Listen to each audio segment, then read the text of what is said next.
right, very good morning. How are you doing? Today is another beautiful day, which is Wednesday, post-Valentine's. I hope you had a good one yesterday and that everything is going on well. Now, today being Wednesday, of course, it's always about, wellness and business and innovation. That's what it's about. And so today, I want to talk about something. Yesterday, what could have put a sort of a dump on your Valentine's celebrations, if I may call it that, if you celebrated. There was an alert sent by, of course, our very able team of Citizen Television. Pump prices remain unchanged. In the latest April monthly review, petrol, diesel, and kerosene to retail at 177, 162, 145.94, respectively, and that is in Nairobi. So, of course, it brings us to talk about the price of fuel, and of course also just generally the cost of living in the country, the do's, the don'ts, the good, the bad, and the ugly. To help us with that conversation, I have two guests here and allow them to introduce themselves. I'll start, of course, ladies first. Go ahead. Thank you. My name is Irene. I am the chair of UNIPEA Association, which is United Energy Petroleum Association. And we represent the fuel dealers in the country. All right. Yeah. Thank you, Willis, for having me. My name is Sami Karanja. I'm the CEO of MSME Alliance of Kenya. It is an umbrella body of associations representing micro and small medium enterprises in the country. Yes. Right. So I guess we'll start with the latest, and we'll start with you, Irene, because as we have seen, the prices have remained the same. There have been promises of them going down, etc. Because fuel directly affects a lot of other things. So the big question is there a day that these fuel prices will ever go down? Yeah, one day fuel prices will go down because majorly what has been affecting our fuel prices is in the international market. But also our economy should be structured in a way where we are able to cushion ourselves when such things happen, such that they don't affect us in a dire way as they are affecting us. Right now, the international markets are stable. They are not going up. They are not going down. They are just stable. Which is a good or bad thing? It is. It's not good or bad. Okay. At least it is not going up. So we are there. Okay. But we have a problem because we are still maintaining the subsidy. Not a problem to the consumer, a problem to the industry. Right. And I think you'll give me time to talk about that. Right, right. And so when you talk about that, like we normally say, Sami, that fuel, it is said that fuel directly affects many other things. How does it affect business? You see, the fuel is central in terms of fueling the lifestyle of people. In terms of, let's talk about petrol. Right. When petrol goes up, it means that even the fare, the people who are using matatu PSVs, they have to pay. Right. Let's talk even about transport for school children. Right. They have to add. So it's very central in that. And when you're looking at the hard economic times, and when you look at even the precedence of COVID, even before COVID, you had some financial issues. Right. Now, come to COVID. COVID broke now the camel's back. Then after COVID now, you remember after COVID, we had what we call now the economic, we had an economic hitch, but also we were in the election mood. Mm. So when you're coming to the election mood, you find that the businesses are not very well, facilitated. The environment is not very conducive. Then after that, you find out there are calamities which are happening, like even wars, Ukraine and the rest. Right. So when you look at all that cocktail, life becomes very difficult. And that's why you're finding that that even some Kenyans are rioting and the rest. So when fuel goes up, if it's not well managed, and we are looking at diverse, very technical issues, even when it comes to the dollar. Because when you find out the fuel goes up, now the shilling becomes weaker. So yesterday it was at, I think, 135? 135, right. And it becomes weaker. When the shilling becomes weaker, the purchasing power of Kenyans, and the people that I represent, micro, small, medium enterprises, the guys who sell what we call the marimaris, who are down there. So they get their imports basically from China. Look at what happened in China. And so when the shilling becomes weaker and the imports are coming, you have to pay more. So when you look at the economic status of this country, it becomes very difficult even for trade. It's all rounded. Mm-hmm. Yes. I read one of the things that he mentioned COVID, and one of the things at that time and coming off of COVID was this big word we hear called subsidy. How does it work, and how does it affect you as the dealers, and then also the benefits if any, to the consumer? Subsidies are good to cushion the consumer, but the way they are carried out in our structure, they are not helping the industry. So in our structure, in terms of the policies that are... Yeah, the policies. Because, for example, now, the subsidies that were introduced last year, you know, this is the money of the business people that bring in the fuel. It's not the government that brings in the fuel. It's individuals that participate in the open tender system. They bring in the fuel, then they supply the fuel to the market. And now, these people, when they bring in their fuel, they are expecting, because in our business it's cash. There's nothing like credit.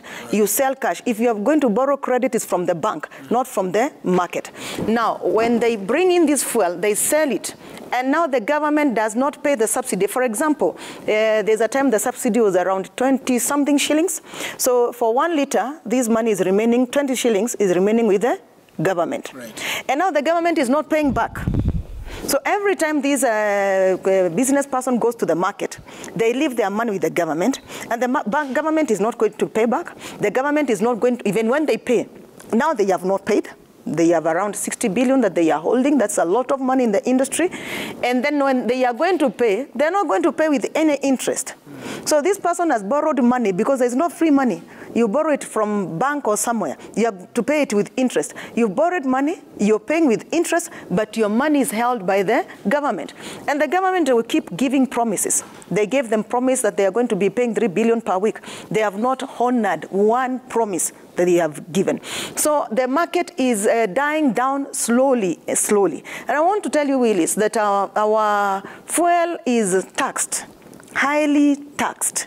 So we have so many levies and taxes that we really pay. And I do want to say that if the government had the goodwill of the industry, they would have just removed one kind of tax, maybe excise duty, and say now, because we want to subsidize and we don't have liquid cash, what do? We remove one tax, like we have the fuel adulteration fee on kerosene, which is 18 shillings. They can say we remove this one, so that the business people are flowing in the business structure of supply and demand with their money the way it's supposed to be. But now the government will not do that. They want you to pay all their taxes and levies before you get in the product. And now when you sell, they expect you to sell at a lower price. And now they are not paying you back your money. And this one is going to bring a very precarious situation in the near future. Because even right now we are having shortages. We are having shortages. It's only that it has not been felt seriously in the market. But very soon, if we continue like this, it will be felt. Because if your working capital was 100 million, and now after those months, because even now we have a subsidy on, we have the cross subsidy. As you move on, your working capital has gone down to something like 50 million. You cannot be able to bring in as much as you're bringing in. Right. And you know this fuel, the market equilibrium puts itself. So everybody has their small cash they bring in, and then they are able to provide this one to the market. What this one is going to do at the end of the day is that it is going to push away. If you look at our group, you will see people that have said they have given up on this business. Not one person, not two people. So the small players that make sure that now the independent dealers, the people that are not franchised by the multinationals, they are going to be pushed out of the market. And what we are going to do, we are going to leave the multinationals, because they have the financial muscle, to be able to wait for the government the time they will pay. We will leave the market for those ones. And as they're waiting, what is the fuel prices going up or down during this waiting period? You know, our market is capped. EPRA caps us. So they will say this is the price for retail. So for the public, they are enjoying. When we say subsidy, the public is enjoying. But it is enjoying at the expense of the business person. Government is not producing a penny. That's what I would want people to know. Government is not subsidizing. It's not producing a shilling. It is eating on the money of the business people. So at the end of the day, what will happen? When we push away the people that bring in fuel, we are going to leave it for the multinationals. They have the financial muscle. And at the end of the day, when you have few people playing in a market, they are going to dictate the price. They can take an economy at hostage, and that is a very dangerous place that we are moving. Right. Another thing, the dollar. We don't have dollars in the market.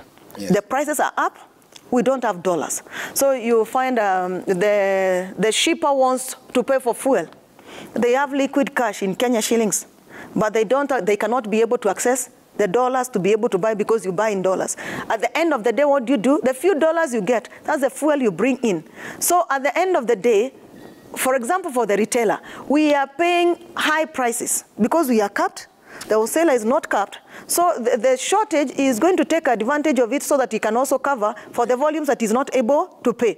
At the end of the day, this one is also going to push out the retailers, especially the independent dealers, because they are making no margins at all. And it's all because of the government policies that they have put in the industry. Right. And so if you look at these situations, I mean, you know, the policies and everything, what could be, you know, some of the solutions that then benefit everybody? Because, like you said, I mean, like, you know, the picture that is painted is that if we continue in this trajectory, the future looks a bit, not a bit, it looks grim. Very. And again, we're in a place where one of the biggest problems, even in business, you'll agree, is especially for, I mean, it cuts across from car imports to everything, is if there are no dollars.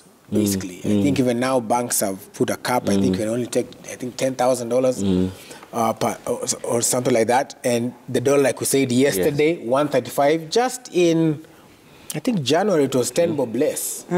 Yeah. You see, the issue is subsidy, and Madam will also explain more on that. When government comes up with policies to subsidize certain rates or certain products in the market, they are doing that to cushion the common mwananchi. But is it sustainable? Do they have that kind of money to cushion the SMEs or to cushion the common mwananchi? And I remember when the president, the new president that we have, His Excellency Dr. William Ruto, he came and says he's going to remove the subsidies on these products. So that means you have a free fall. The cushioning that you felt or the cushioning that you had is no longer there. Now look at also the business person. They have taken money in the banks and they are waiting for the government to, you know, to fulfill what they had already said. So the policies are not sustainable and sectors are highly taxed. Right. We have to restructure our taxation policies. Number one, we have to put the businesses to be business-centric. It has to be there. Then you also have to know, when you are cushioning, let's say, the common mwananchi, how far can we go as a government? Because you give a false impression of how the economy is. You give a false impression that fuel here in Kenya is 177, and ideally it's supposed to be 190. You get? So when you go to the neighboring countries, you find that the fuel is expensive or the fuel is cheaper. Then and when you look at the neighboring countries, you find even the fuel is cheaper, but they don't have all these different taxes. Like, for example, the tax that she has said about adulteration, something of so, yeah. So you are anticipating somebody is going to adulterate. So you are taxing that person, anticipating that they are going to do, you know, to commit that kind of felony. So what is that tax for? So you find that the government sometimes has runs out of ideas on how to get money. When you're talking about taxes, when you're talking about... And yet we have seen, sorry to cut you short, yes. We've seen the different sectors be taxed more. Yeah. Introducing tax in different... Yeah, they're introducing taxes. And one of the issues that we have had, even as an alliance, we have talked with KRA, is when you're introducing these taxes, number one, there's what we call public participation. And the stakeholders come and sit down with the stakeholders. They never come. Agree with the stakeholders, because the stakeholders are the ones who are being affected. So how do you come up with tax policies in absentia of the person who is going to be affected? And let me tell you, like, for example, when you look at maybe at the petroleum industry, which now is represented here, they also have solutions of the sector. They can tell you, they can tell the government, let's do this, it's going to be more sustainable. Let me give an example with some taxes that the government has been taxing, the TOT, the presumptive tax. You remember we had the presumptive tax, which is a little bit now quiet. Quiet, yes. So the presumptive tax was you tax based on the licenses. How many, like, for example, if you have the county government license, how many SMEs are licensed? So there was an impression that we have millions of SMEs, and there's an impression that the county government gives licenses to the millions of SMEs. Let's give an example. Even in Nairobi, how many micro, small, medium enterprises do we have? Shoe shiners, watu wa kuuza mahindi, watu wa kuuza mayai, or are they licensed? So the government, KRA came and learned that of all the licenses which are paid in Nairobi, then I think it was about a year or 2 years ago, it was only 240 or 220, 240,000 licenses against the anticipation of millions. You see? So the Kenya Bureau of Statistics says that we have 7.1 million SMEs in the country. Only about 1.7, 1.8 million are licensed. So 5 point something are not licensed. Why are they not licensed? Because people do not want to expose themselves to the government for taxation. Why is it so? Number one, because you see, the issue of taxation is the issue of patriotism, and is the issue that the government must be able to approach in a manner that, first and foremost, we are not enemies. It's not a master-slave kind of relationship. It is a partnership that you are having. So when it's a partnership, you are coming on the table, I'm coming on the table. This is the amount of money that I'm making, and this is what I'm going to give to the government for sustainability of my business and for sustainability of the budget of the government. So when you're looking at the policies, even which are here, their policies are very punitive. The tax policies are very punitive. Even policies concerning like what you're talking about, the foreign exchange, the dollars. There are some banks which, or there are some players in the financial sectors which hoard dollars. They hoard dollars, then they create an impression of scarcity, then they release in the market. Because why should we have a 135, why should a dollar go up with 10 shillings in a span of 1 week? There is a full play somewhere. You see, when you go to the neighboring countries, you find that even if their money is not as strong as our shilling, but they have sustainability, it's sustainable. There's the predictability of business. So today, if you buy, let's say, for example, fuel, as you buy like the fuel today, let's say, for example, like what now is represented here, then it means by tomorrow it has to go up. Look at the dollar. So it means it's going to go up per dollar with 10 shillings. So, and who is going to cushion now? The trader. Who is going to cushion, you know, the traders? The shilling has gone up, the dollar has gone up, the shilling has weakened. So when you look also at the importations that we are having, let me give an example. We had a KRA issue one time. These internal memos that they are having of adding of taxes, we had an issue with KRA of what we call the East African Common Tariff. So there's a common tariff of that time they had introduced shoes. Right. So they said, for us to be able to cushion and for us to be able to help our local manufacturers, we are going to move a 40-foot container from 2.2 to 9 million so that we can make it difficult for the importers, so that the local manufacturers can be able to sell more, you know, trying to sustain them. It's only Kenya that implemented that. And so the guys who had paid 2.2, let's say, like for example, last week, this week when they launched their documents, they were to pay 9 million. So we call KRA, we sit down with them, then you find that some senior officials in the KRA don't even know that that policy is being implemented. Right. You get. So now, who are the gatekeepers? And who is supposed to tell who what? So when you're looking at the way the government is supposed to work, number one, the government is supposed to work as per the Constitution. Bring on the table the stakeholders.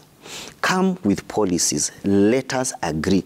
Because some of these taxes, even when you're talking about, there are so many taxes which can be consolidated to one tax, cushion the trader, and cushion the common mwananchi as progressively we grow. But the moment you come up with haphazard policies so that you can be able to lock some holes here and there, it's not sustainable. Right. And that sustainability, I guess, and I mean, there are two things that he's raised there. One is tax, and I know that the dealers have also complained about the taxes and the fines that are levied, you know, upon them.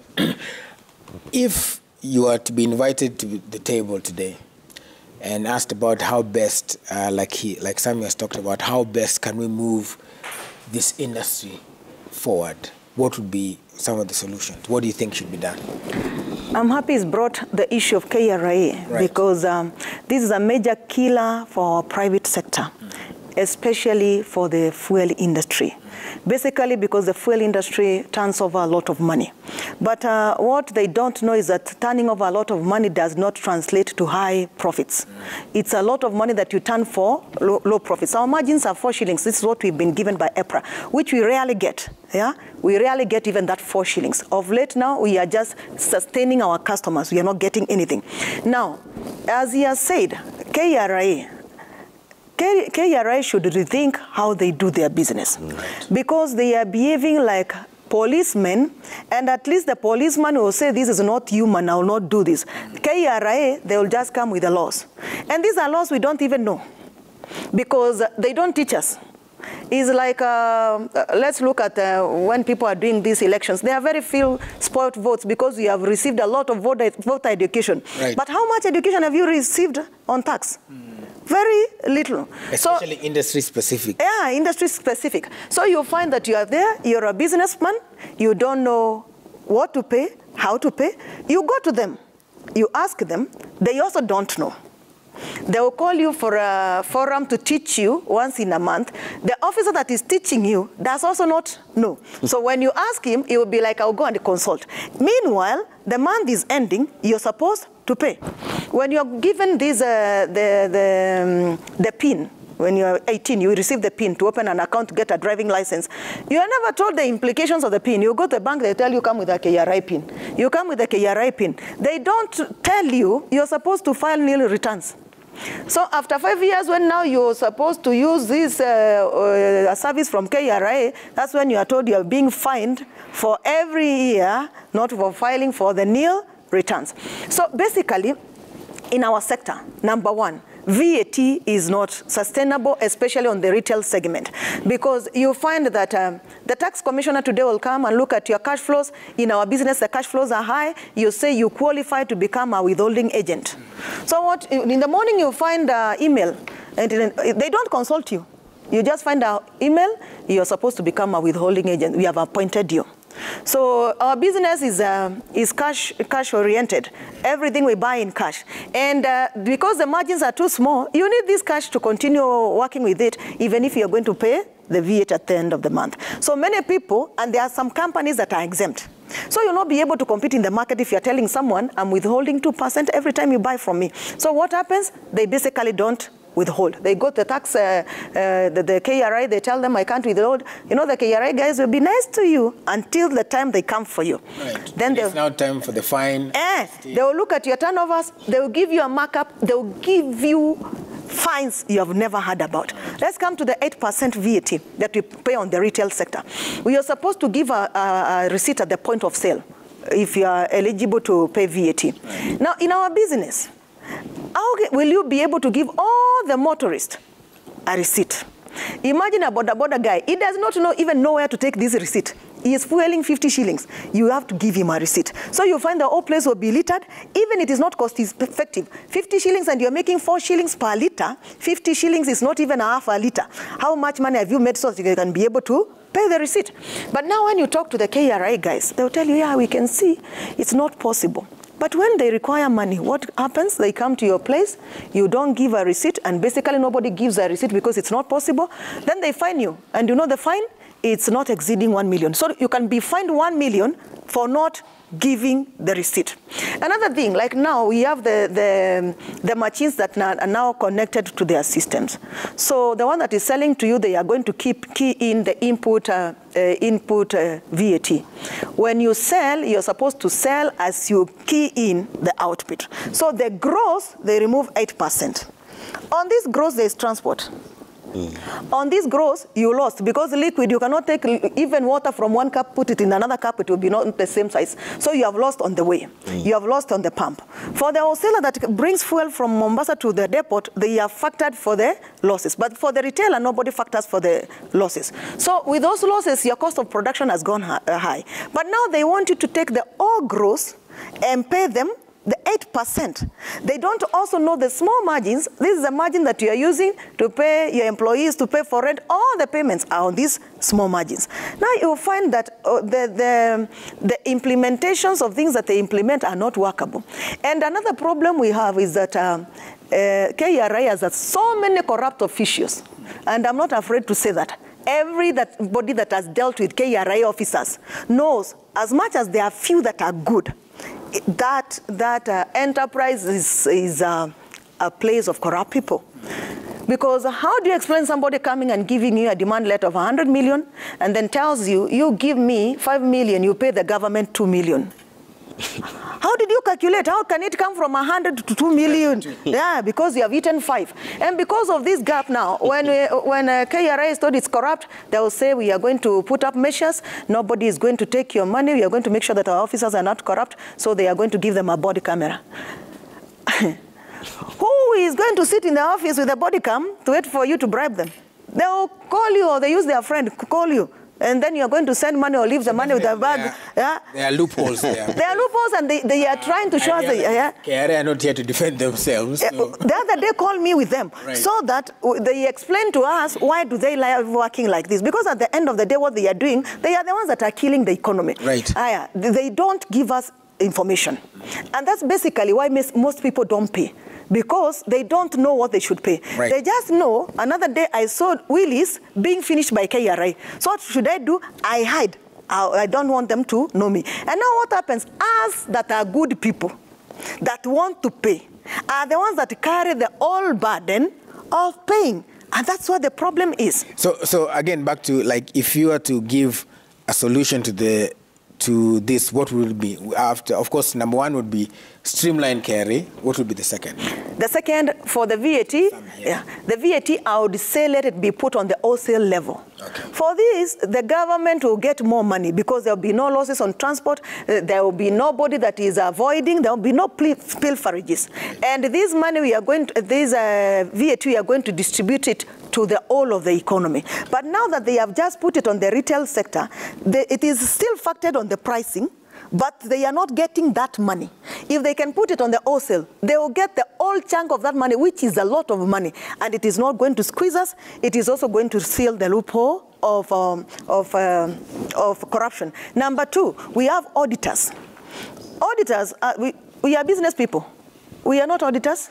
We don't do accounts. We just do the accounts of what money I have made. So the auditor is somebody that is certified to look at my books and say, pay this to the KRA and this is your money. Right. And now when KRA follows me after 7 years, 5 years, and the auditor is nowhere to be seen, then I carry the burden of somebody I paid to. Why doesn't the government certify auditors? So that I will know this auditor is certified by KRA. When he does my calculations and says this is the amount of money I should pay, if there's any problem, let them follow the auditor. Simple things that can really work. Right. Again, about tax education, let there be tax education right from the primary level, so that everybody knows I pay VAT this and this way. This is the kind of tax I pay. If I don't pay, my fine is like this. Because this education is not in the university. It's not in the colleges. It's not even when you do CPA. You are not taught the laws of tax in this country. You go to KESRA. When you go to KESRA, what you are taught is the law. You are not taught how to merge law with the business. And how then are we going to do business if you don't understand how business runs? You just have the law, and me, I don't know the law you have, I just know business. We are always going to collide, and that's how the government will never get any money. All right. Okay, so of course, definitely this is a conversation that we need to go a little bit more deeper in, but of course, because we want to shift the conversation, we have another guest coming in. Maybe Samuel will also give you some time to give what would be then solutions, because one of the biggest things that has also been introduced or is going to be introduced or is also access to credit. And you've talked about like whenever there's that windfall, even the fuel dealers need to borrow, but then there's the question of access to credit and how now the CRB score is going to be used and people are going to be borrowing up to 21% etc. What do you think are some of the solutions that can be for the industry so that there is ease of business? You see, there's an initiative that the government has been having for some time, and it has been a talk even in the previous regime, increasing the tax base. Because you find that very few people are carrying the burden of taxes. When you're talking about increase of the tax base, we are talking about having innovative ways of collection of taxes. Make every person pay. And making every person pay is coming up with innovations. Let me give an example. We had a proposal and we were told the government, why don't you also tax the county governments? Because the county governments are given money by the exchequer. And that money goes to central bank or the treasury, then it comes back to the county governments. Why can't also they become agents of collection of taxes? I gave an example, I think it was still in this show. Right. I gave an example, we have over 600,000 functional bodas, functional border borders, give them an average of 1,000 shillings operations on a daily basis. There are some even who make more than that. That's about 600 million that circulates on a daily basis in that sector. So the 600 million, how much money does the government get from the 600 million? It gets nothing. So as the county government is charging 50 shillings probably for designated areas of operation, why can't he charge 100 shillings that they are going to pay? Give them decent places of operation or designated areas of operation. Let the government take 50 and the county government takes 50. Or if it's 100, let it go to the central government. Then the exchequer now gives money back into the county government. Innovative ways of doing that. We don't need to be punitive. You just need to have innovations. When you're talking about taxes, we are overtaxed. Let's talk the truth. True. There are taxes even which are overlapping the other. Like, for example, what Madam is saying, sometimes even the trader does not even know what am I paying for, on what am I supposed to pay. Because you find you have the income tax, you have VATed goods which you have to pay. You have to pay corporate tax, you have to pay turnover tax, you have to pay presumptive tax. So what am I paying? You see, the government should come up, harmonize tax payment. If it's on a turnover, it should be on a turnover, and the turnover is a percentage. Say, for example, if my turnover is 100 million, the percentage I'm supposed to pay within clustering of the turnovers. The government has not been able to redefine who are micro, small, medium enterprises. And I think even in the petroleum now, in the medium, before you go to the corporate, before you go to the big shots, they cannot be able to define, because their definition is the World Bank definition, but it's not our indigenous way of operations. Yeah. Now you find that even when you're talking about the treasury guarantees, the bank guarantee that they were giving the treasury, they were saying that the micro is they were charging the micro, or they were defining the micro with the employees that a person has. And you may find that you can cluster a person with 2 or 3 employees and cluster that person as a micro trader, but that person turnover is 100 million. He's in the small and medium enterprise, you see? So you find that person in the micro cannot be able to pass. In the turnovers, he's passing to get a loan, but in the micro, he cannot be able to get the treasury guarantee. So we must define based on turnovers, because that's the realistic way of doing that. How much is a person making, and what is the percentage that the government is going to take from that person? Because if you overtax, when you look at the tax of a business, is going to about 60%. And that is why you find that some people do not even give their accurate books of account. Because if you pay over 60%, that means that the government is a bigger shareholder in your business. and realistically, it's unsustainable. Yeah. So you must be able to partner with the government. And the government should also do this. They should also have a human face. You see, also people also are looking at, what value am I getting after I pay the taxes? We're in a new regime, and so we give the new government benefit of doubt. But as time goes by, people are going to be asking the questions. This amount of money that you're pressing us to pay, what is the value that we are getting back out of this? Are we getting the roads that we are saying? Are we getting affordable healthcare that we are saying? Are we getting affordable education that we are saying? Because patriotism starts with the value of what you are paying for. But you cannot pay taxes and corruption is rife. You see, it discourages people. Why should I pay 100% of my taxes and corruption is there? So streamlining it is the government should partner with not only the government agencies, the government should partner with the traders themselves, sit down on a round table, agree, because ideally the government will only win, because these government agencies, majority of them, as she's saying, they have been infiltrated by corruption. But the only person who can fight corruption is now the central government or the executive, partnering now again with the traders who are the partners with the government and who sustain the government in terms of payment of taxes. All right, so clearly, next I think then, Lodrick, we need to invite Kare. Because, I mean, it looks like there's a lot of questions there. I know, playing devil's advocate, they try to have these tax question days and not some digital campaigns to explain, but clearly it looks like the conversation is a bit deeper. And, we do invite them to come and give their right of reply.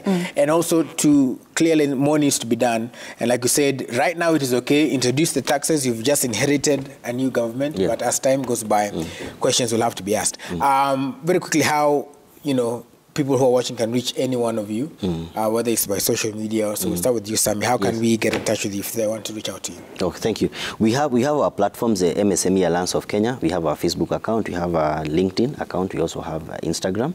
You can reach us there, MSME Alliance of Kenya. It is a body, an umbrella body we have about 16 sectors represented there. And so if you have any issues, if you want to register with us as a member, we are an advocacy lobbying body. We lobby between the traders and the government. We make sure that what the government policies, what they are putting in the boardroom is disseminated well to the grassroots and people can be able to understand in the language that they can be able to understand. And also interpret to the government, because sometimes the government does not know the language, the business language. Interpret to them accurately so that when they are making policies, those policies are made from a platform of information. Right. But you also can reach me on my Twitter account at Sami Kiruri, and also my Facebook page and Instagram page, Sami Karanja. Sami Karanja, all right. And for you, Madam Irene? Thank you. You can reach us on the number 0721 248464. 0721 248464. I would want to say to all the fuel dealers, including the ones that have even one pump, we are doing mass recruitment. We have members, but we want to increase our members. If you know anyone that does this fuel business, give them this number, 0721248464. Let them join us, because we are in a massive campaign to say that we need reforms in our sector, all the way from EPRA, county governments, the national government, KRA, and the issue of subsidies. Again, we say, please, government, pay back our money so that we can be able to survive in the market and feed our children. Thank you. Well, we're going to end it there, and we'll have this conversation probably again to see after it, because if in 1 month the dollar can change by 10 bob, we can have this conversation again and see where we're at in maybe another month, and you guys will tell us what it looks like at that point. Yes. But thank you so much for making time for us. Thank you. Now, after this, we're going to talk to Africa Stream, and this is about telling the African story. One of the things that people are saying is that Africa is corrupt. Is it true in all fronts, even digital? We'll see what the African story is. But that, when we come back, we'll be talking to one Eric Gavala. Stay tuned.